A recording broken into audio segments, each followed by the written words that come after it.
अस्सलाम वालेकुम दोस्तों, आज की वीडियो में हम आपको बताएंगे कि ये PSRSP प्रोग्राम क्या है। PSRSP basically public schools reorganisation programme है, जिसमें गवर्नमेंट ऑफ पंजाब जो है अपने प्राइमरी स्कूल्स, इंडिविजुअल्स को, एंटरप्रेन्योर्स को और NGOs को और प्राइवेट स्कूल ओनर्स को ठेके पर दे रही है। ठेके पर देने से मुराद ये है कि जो स्कूल गवर्नमेंट चला रही थी उसको इंडिविजुअल और एंटरप्रेन्योर और NGOs चलाएंगी।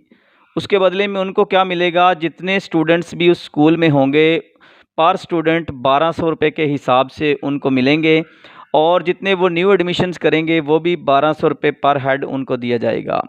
अब आ जाते हैं कि कौन कौन से लोग इसके लिए अहल हैं। सबसे पहले बात करते हैं इंडिविजुअल की।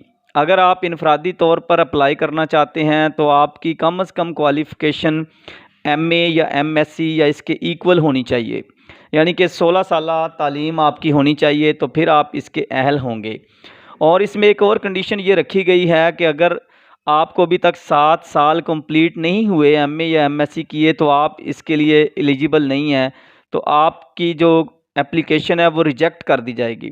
तो इसलिए इनफरादी ग्रुप में वही लोग अप्लाई करें जो जिनकी डिग्री जो है वो 7 साल पहले की है और जिनका 7 साल का एक्सपीरियंस है किसी प्राइवेट स्कूल में पढ़ाने का या सरकारी स्कूल में पढ़ाने का, और कम से कम MA उनकी तालीम हो।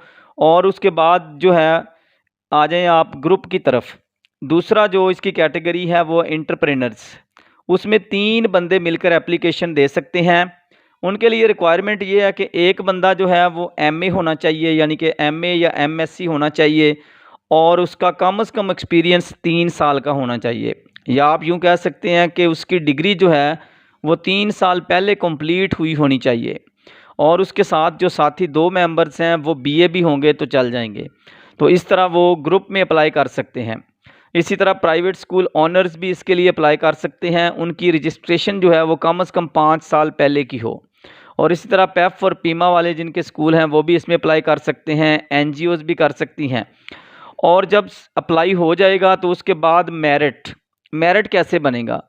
मेरिट में इन्होंने जो एजुकेशन के नंबर रखे हैं, अगर आपकी MA में फ़र्स्ट डिवीज़न है तो आपको 15 मिलेंगे, अगर आपकी सेकंड डिवीज़न है तो 10 नंबर मिलेंगे।